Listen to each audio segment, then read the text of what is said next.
ने मनोरंजन का विषय बना दिया। भागवत ऐसा ग्रंथ है, संपूर्ण रहस्य को, वो हो चाहे परमात्मा संबंधी हो, चाहे संसार संबंधी हो, चाहे जीव संबंधी हो, माया संबंधी हो, किसी भी संबंध में अगर कोई रहस्य है, वो संपूर्ण रहस्य को प्रकट करने वाला ये श्रीमद् भागवत है। इसलिए सूत जी कहते हैं कि जो वो परमात्मा है जो अव्यक्त होता है, उस समय जब वो इस सृष्टि के निर्माण करने का जब मन बनाता है, जब उसकी इच्छा हो जाती कि मैं सृष्टि को बनाऊं, जग्रहे पौरुषम रूपम भगवान महाददाभि संभूतम षोडशकल माधवलोकसृक्षया। भगवान की भी कभी कभी इच्छा हो जाती है। भगवान की इच्छा ये हो जाती है कि मैं अकेला अकेला बहुत थक गया। मैं किसी ने प्रश्न किया, बड़े बड़े पहले लोग प्रश्न करते थे, शास्त्रार्थ होते थे, और शास्त्रार्थ में जो पराजित होता था फिर उसको किसी का शिष्य बनना पड़ता था। तो शास्त्रार्थ बड़ा वाक्पटु होता था। तो एक बार शास्त्रार्थ चल रहा था, किसी विद्वान ने पूछा बड़े विद्वान से कि भगवान ने ये सृष्टि बना करके भगवान ने फिर किया क्या? दूसरे विद्वान ने कहा कि भगवान ने सृष्टि बना करके वो सो गया, आराम करने चला गया। जब आराम करता है उस समय वो पहले जग्रहे पौरुषम रूपम, जब भगवान की इच्छा हुई वो अपने आप से षोडश कला युक्त होकर के वो प्रकट हो गया। षोडश कला कौन सी है? कहते हैं कि पंच महाभूत, पंच ज्ञानेन्द्रिया, पंच कर्मेंद्रिया और एक मन। जब अव्यक्त परमात्मा था उसने अपने आप को षोडश कला युक्त होकर के वो बाहर आया। इसलिए अपने यहाँ पर कला का महत्व है।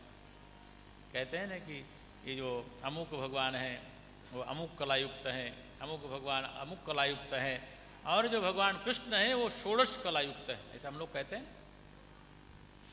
भगवान षोडश कला युक्त होकर के जब प्रकट हो जाता है उस समय इस सृष्टि का प्रारंभ होता है।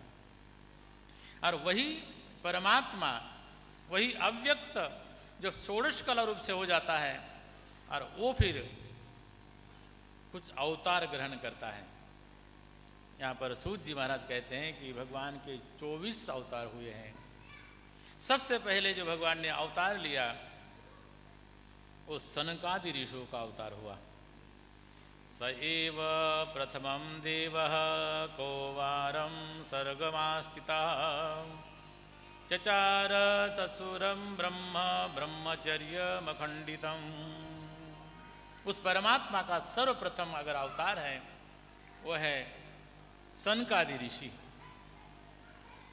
और उसके बाद में भगवान ने वराह अवतार लिया, नारद जी का अवतार लिया, नर नारायण हुए, भगवान कपिल हुए, दत्तात्रेय हुए, उसके पश्चात यज्ञ भगवान ऋषभदेव, पृथु, मत्स्य अवतार, कश्यप अवतार, अपने यहाँ पर 24 अवतार कहे गए हैं। धन्वंतरी, मोहिनी, नरसिंह भगवान, वामन, परशुराम, भगवान व्यास भी हुए, रामावतार हुए, भगवान श्री कृष्ण, बलदेव जी, और ऐसे कहते हैं कि यहाँ पर उस समय जो ग्रंथ लिखा जा रहा होगा उस समय भगवान बुद्ध होने वाले हैं, और भगवान कल्कि, ये 22 अवतार की यहाँ पर गणना की गई है, परंतु 24 पूर्ण होने चाहिए। इसलिए हंस और नीलग्रीव, भगवान जो हंस ने ब्रह्मा जी को उपदेश दिया था, और नीलग्रीव, ऐसे 24 अवतार भगवान स्वयं लेते हैं और इस संसार को आगे बढ़ाते हैं। सूत जी महाराज कहते हैं कि इस प्रकार एक दिन की बात है, इस ग्रंथ के ग्रंथकार व्यास जी महाराज एक दिन बैठे हुए थे, संतों ने प्रश्न किया, ऋषियों ने प्रश्न किया कि भगवान ये श्रीमद् भागवत बना है, इसके लिए कुछ प्रश्न हैं। उन्होंने कहा कि ये प्रश्न मैं करता हूँ, कस्मिन् युगे प्रवर्तेयम, कौन से युग में ये श्रीमद् भागवत का निर्माण हुआ है, लेखन हुआ है। स्थाने वा केन हेतुनः कुतः संचोदितः कृष्ण कृतवान् संहितां मुनि। ये श्रीमद् भागवत का निर्माण किस युग में हुआ, किस कारण से हुआ, किस हेतु से हुआ, इसका हम थोड़ा सा इसकी कथा श्रवण करना चाहते हैं। और उनके महान योगी, उनके पुत्र सुखदेव जी महाराज ने इसका कैसे अध्ययन किया, एक कुछ प्रश्न सौनक आदि ऋषि सूत जी महाराज के सामने रखते हैं। सूत जी उसका प्रश्न का उत्तर दे रहे हैं।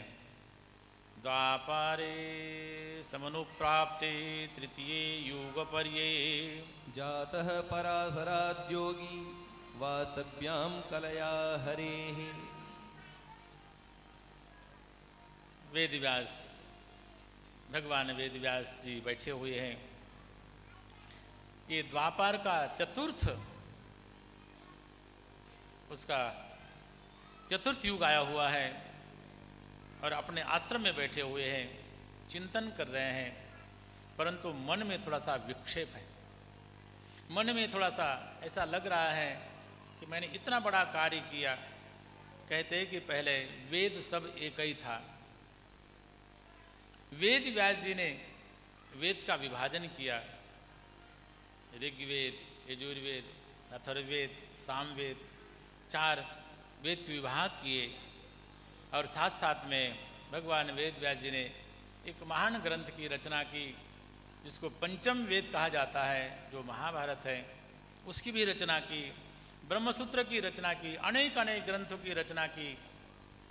परंतु वेद व्यास जी के मन में अभी कुछ शांति नहीं है, विचार कर रहे हैं, मन थोड़ा सा दुखी है और उस मन में खिन्न सा मन हुआ है और मन खिन्न मन से बैठे हुए हैं।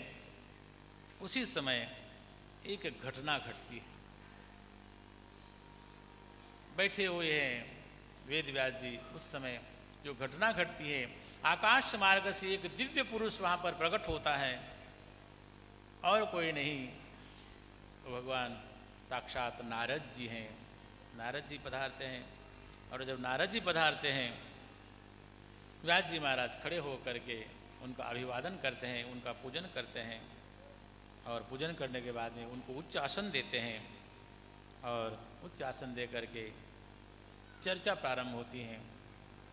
नारद जी ने पूछा वेद व्यास जी से, पाराशर्य महाभाग भवता कश्चिदात्मनः परितुष्यति शारीरम आत्मा मानसेव वा। नारद जी ने प्रश्न किया कि हे व्यास जी महाराज, आप तो ठीक तो है ना? कोई बहुत दिन के बाद में वे बाहर देश थी आव्या हो ने तमने पूछे कि तमे केम छो, पूछिए ना, आप सारा छो? गुजराती में कहीं पूछिए कि केम छो, तमे फोन थी पण बात करिए तो त्यारे पूछिए कि केम छो, तो यहाँ पर नारद जी पूछे कि आप कैसे हैं। ये पहले